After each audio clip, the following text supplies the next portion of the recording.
Suppressing voices in any situation is bad. Cartoonist says he was fired from his job at a newspaper after 25 years on the job for making fun of Trump.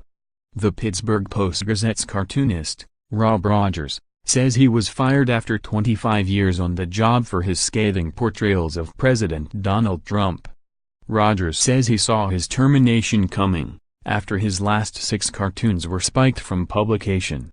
His cartoons were often harsh critiques of the president's agendas, policies and politics.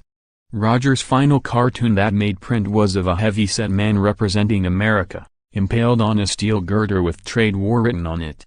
The American is waving the flag with a voice bubble saying, "Take that, Canada, Mexico and Europe."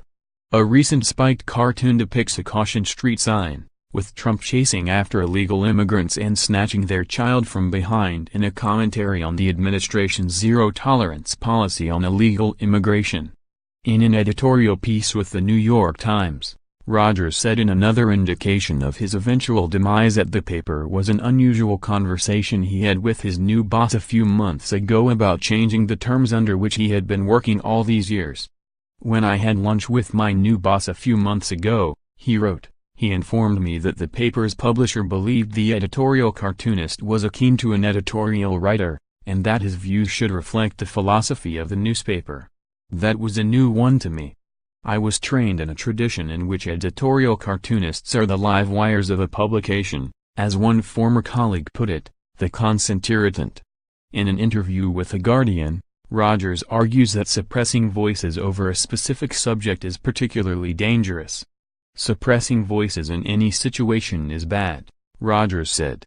"You want to have as many voices as you can, and they are starting to have only one voice of the paper, and I think that goes against what a free press is all about, especially when silencing that voice is because of the president."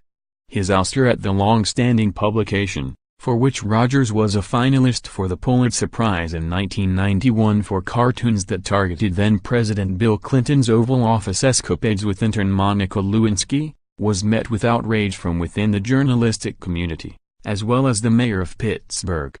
Pittsburgh Mayor Bill Pettiuter released a statement about Rodgers being shown the door at the Post-Gazette. The move today by the leadership of the Pittsburgh Post-Gazette to fire Rodgers after he drew a series of cartoons critical of President Trump is disappointing, and sends the wrong message about press freedoms in a time when they are under siege. "This is precisely the time," the mayor, who has also been a target of Rodgers' illustrations, added, "when the constitutionally protected free press, including critics like Rodgers, should be celebrated and supported, and not fired for doing their jobs." This decision, just one day after the President of the United States said the news media is our country's biggest enemy, sets a low standard in the 232-year history of the newspaper. On Saturday, the publisher of the Post-Gazette defended the paper's decision to fire Rodgers. "He's just become too angry for his health or for his own good," John Block, the publisher and editor-in-chief of the Pittsburgh Post-Gazette, told Politico. "He's obsessed with Trump. I wanted clever and funny instead of angry and mean." Rodgers countered Block's narrative as to why he was fired, saying he simply covers the most urgent news of the day, which is typically Trump, and not about any presumed obsession with the president.